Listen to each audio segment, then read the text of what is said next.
ఓటుకు నోటు కేసుపై మరోసారి సంచలనమైనటువంటి వ్యాఖ్యలు చేశారు ఎమ్మెల్యే ఆర్కే. చంద్రబాబు రేవంత్ రెడ్డి మరోసారి కుమ్మక్కు కాబోతున్నారు అంటూ కూడా ఆయన సంచలనమైనటువంటి వ్యాఖ్యలు చేసినటువంటి నేపథ్యంలో ఈ అంశానికి సంబంధించి మనతో మాట్లాడేందుకు ప్రముఖ రాజకీయ విశ్లేషకులు జగదేవ్ గారు మనతో ఉన్నారు. జగదేవ్ గారితో మాట్లాడదాం. జగదేవ్ గారు నమస్తే అండి. నమస్తే అండి. ఓటుకు నోటు కేసుపై ఎమ్మెల్యే ఆర్కే సంచలనమైనటువంటి వ్యాఖ్యలు చేశారు.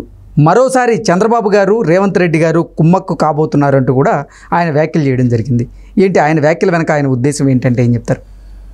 ఓటుకు నోటు సంబంధించి మొదటి నుంచి కూడా ఈ వ్యవహారం వాయిదా ఎప్పుడు వస్తుంది, మళ్ళీ దీని మీద గట్టిగా పట్టుపట్టడం లేదా లేఖలు రాయడం, ఇవన్నీ కూడా రామకృష్ణారెడ్డి గారు మొదటి నుంచి కేర్ తీసుకుంటున్నారు.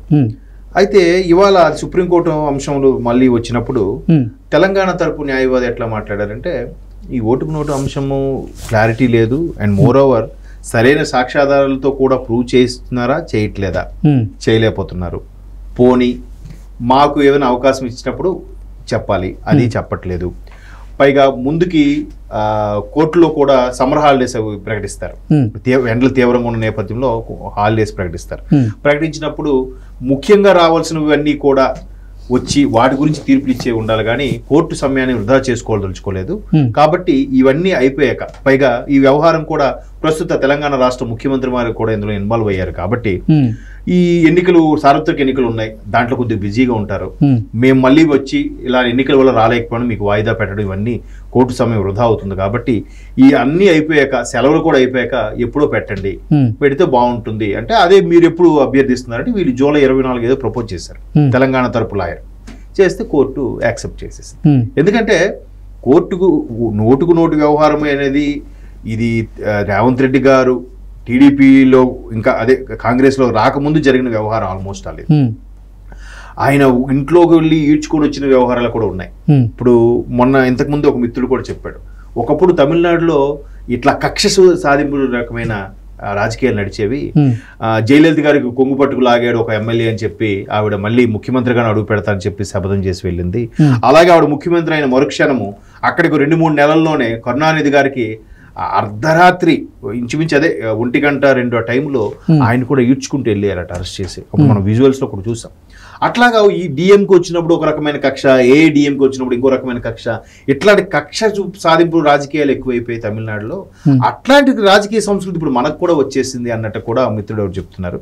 అది మేబీ ఆంధ్రాలో చూస్తే అదే కనిపిస్తుంది. ఇప్పుడు చంద్రబాబు గారిని కూడా ఊరికి అరెస్ట్ చేయడం, 53 రోజులు రిమాండ్లో ఉంచడం, సరైన సాక్ష్యాధారాలు లేకపోవడం వల్ల బెయిల్ మీద బయటికి రావడం, ఇంకా రేపు బాబు ఫ్యాష్ కూడా అయిపోయే ఛాన్సెస్ ఉన్నాయి.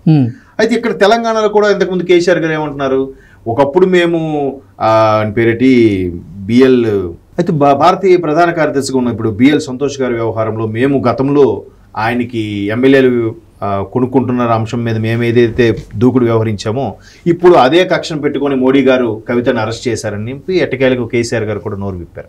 అంటే ఈ అంశాలన్నీ చూస్తుంటే ఎలా ఉందంటే, ఒకరు ప్రభుత్వం ఉన్నప్పుడు వాళ్ళ హయాం మాదే హవా నడుస్తుంది అనుకొని వాళ్ళు కేసులు బనాయించి అరెస్టులు చేయడం, ఇంకోళ్ళు ప్రభుత్వం ఉన్నప్పుడు ఇలా అరెస్ట్ చేయడం, ఇవన్నీ జరుగుతున్నాయి. అయితే రేవంత్ రెడ్డి గారి నోటుకోటు వ్యవహారం కూడా ఫోన్ ట్యాపింగ్ అప్పటి నుంచే చేయబడిందేమో అని కూడా కొన్ని రకాల అనుమానాలు కూడా ఇప్పుడు వస్తున్నాయి. అంటే ఇప్పుడు ఆల రామకృష్ణారెడ్డి గారు ఈ వ్యవహారం ఎందుకు తీసుకొచ్చారంటే, రేవంత్ రెడ్డి గారు చంద్రబాబు నాయుడు గారు చెప్తేనే ఈ ఓటుకు నోటు వ్యవహారం వెళ్ళారు, ఆయన కొనబోయారు, ఎంతో క్యాష్ ఇచ్చినట్టు విజువల్స్ వచ్చాయి. అవన్నీ కూడా కొంత మార్ఫింగ్ అని, లేదా జస్ట్ క్యాజువల్గా మేము వెళ్ళాము కలిసాము కానీ, బట్ నేను డబ్బులు ఇవ్వలేదు, నేను తీసుకోలేదు, దాన్ని ఇలాగ డబ్బులు ఇచ్చేలా ప్రయత్నం చేయించి క్రియేట్ చేసి అరెస్ట్ చేశారనేది రేవంత్ రెడ్డి గారి ఆరోపణ. సో ఇప్పుడు ఆల రామకృష్ణారెడ్డి గారు ఒక్కడే మాట్లాడుతున్నారు చూడండి రేవంత్ రెడ్డి గారి కోసం. ఎందుకంటే గత ప్రభుత్వంలో ఉన్న ముఖ్యమంత్రి కేసీఆర్ గారి గురించి కానీ, ఇప్పుడున్న రేవంత్ రెడ్డి గారి గురించి కానీ అక్కడున్న వైసీపీలో ఏ మంత్రులు ఎవరు కూడా మాట్లాడలేదు. ఎందుకు? గతంలో కేసీఆర్ గారు కానీ, కేటీఆర్ గారు కానీ, హరీష్ రావు గారు కానీ, వీళ్ళందరూ కూడా ఆంధ్రాని బాగా దారుణంగా మాట్లాడారు. అక్కడైతే సింగిల్ రోడ్డు, గతుకుల రోడ్డు ఉంటుంది, ఇక్కడైతే డబుల్ రోడ్డు అని, చెమ్మ చీకట్లయితే ఆంధ్ర అని, వెలుగులు జిమ్మేలాగా ఉంటే తెలంగాణ అని, అక్కడ ప్రాజెక్టులన్నీ అక్కడ ఉండలేక ఇక్కడికి వచ్చేస్తాయని హరీష్ రావు గారు, తర్వాత సంక్రాంతికి ఒక మిత్రుడు ఊరెళ్తే ఉండలేక వచ్చేస్తాడని చెప్పి కేటీఆర్ గారు రకరకాల వ్యాఖ్యలు చేసినప్పుడు కూడా వైసీపీ నుంచి ఒక్క మంత్రి కానీ, ఒక్క నాయకుడు కానీ ఎవరు స్పందించలే. ఇప్పుడు కూడా ఎవరు స్పందించట్లేదు. ఎందుకు? రేవంత్ రెడ్డి గారు మొన్న ఒక మీడియాకి ఇచ్చిన ఇంటర్వ్యూలో ఏమన్నారు, నాకు కనీసం కటసీ కాల్ అయిన పక్క రాష్ట్ర ముఖ్యమంత్రి కంగ్రాచులేషన్స్ చెప్పాలి కదా, చెప్పలేదు.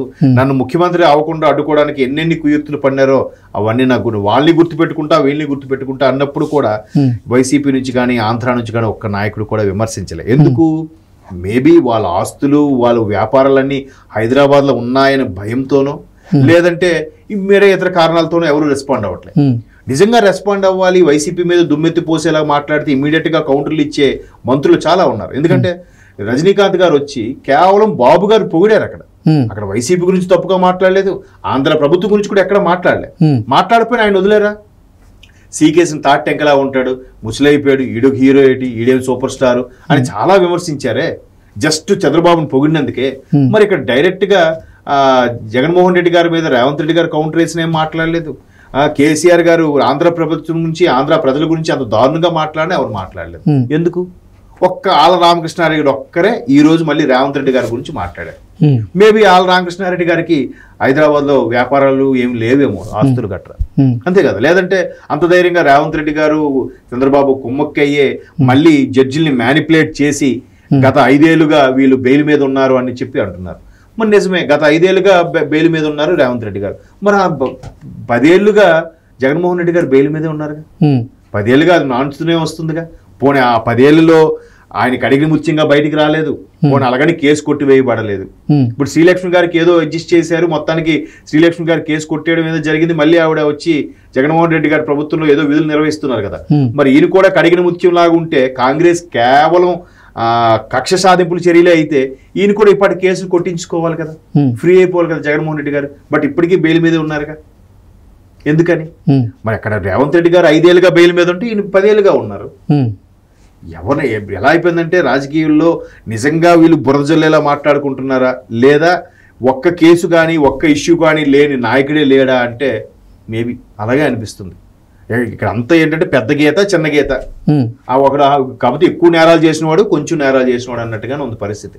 సో ఎట్టకేళ్ళకు ఆళ్ళ రామకృష్ణారెడ్డి గారు ఈ విధంగా ధైర్యం చేసి రేవంత్ రెడ్డి గారి మీద చంద్రబాబు మీద బురద జల్లారు. కానీ సార్వత్రిక ఎన్నికలు దగ్గర పడుతున్నటువంటి నేపథ్యంలో ఆళ్ళ రామకృష్ణారెడ్డి గారు ఇప్పుడు ఆ కేసు గురించి వ్యాఖ్యలు చేయడానికి కారణం ఏంటి అంటే ఏం చెప్తారు? అది కరెక్ట్గా హీరింగ్కి వచ్చింది. యాక్చువల్గా ఈ అపీల్ చేసుకున్నానికి ఇవాళ కేసు విచారణకు వచ్చింది కాబట్టి మరలా దాన్ని వాయిదా వేసుకునే ప్రయత్నం చేశారు తెలంగాణ రాష్ట్ర ప్రభుత్వం. ఆ తరపు లాయర్ కూడా మాట్లాడారు. వాయిదా జూలై 24కు పడింది. ఇప్పుడు ముందుకు ఎన్నికలు ఉన్నాయి.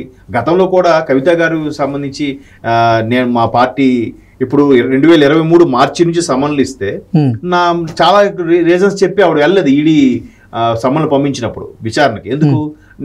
ఆడదానిగా నేను అన్నిసార్లు రాలేను, ఆడదానికి హక్కులు కాలు రాసే హక్కు ఎవరికీ లేదని, తర్వాత మా పార్టీ కీలకంగా ఉండబోతుంది, రేపు ముందుకు సార్వత్రిక ఎన్నికలు ఉన్నాయి, అసెంబ్లీ ఎన్నికలు అవుతున్నాయి, మా పార్టీ కీలకంగా వ్యవహరించబోతుంది, అందుకే నాకు ఇప్పుడు రావడం కుదరదని చాలా చెప్పారు ఆవిడ కూడా. అంటే ఎన్నికల దగ్గర పడుతున్నటువంటి నేపథ్యంలో ఈ ఓటుకునేటు కేసును ఒక అస్త్రంగా మలిచేటువంటి ప్రయత్నం చేసుకుంటున్నారా వైఎస్ఆర్ కాంగ్రెస్ పార్టీ? అందుకే ఇప్పుడు ఆర్కే గారు ఇటువంటి వ్యాఖ్యలు చేశారా అంటే? అలా కూడా అదే అంటున్నాను. ఒక్క రామకృష్ణారెడ్డి గారు ఒక్కరే మాట్లాడుతాను, మిగతా మంత్రులు ఎవరు మాట్లాడలేదు అంటున్నాను నేను. మేబీ రామకృష్ణారెడ్డి గారు అలా మాట్లాడడానికి కారణం ఆయన వెనక మళ్ళీ ఉన్నారు. వెనక లేకపోతే రామకృష్ణారెడ్డి గారు ఎప్పుడు మాట్లాడలేదుగా. ఓకే, ఆయన ఎంతసేపు ఇప్పుడు అదే వైసీపీలోంచి ముందు రాజీనామా చేసి వెళ్ళిపోయి మళ్ళీ జగన్మోహన్ రెడ్డి గారు బుచ్చగింపులు ఏదో జరిగిన తర్వాత మళ్ళీ పార్టీలోకి వచ్చారు.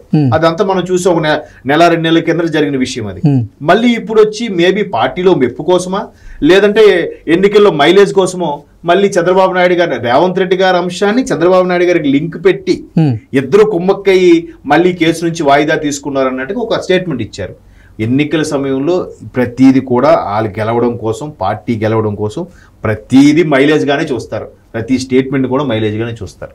ఓకే, సర్వసాధారణం అది. Okay sir, thank you so much.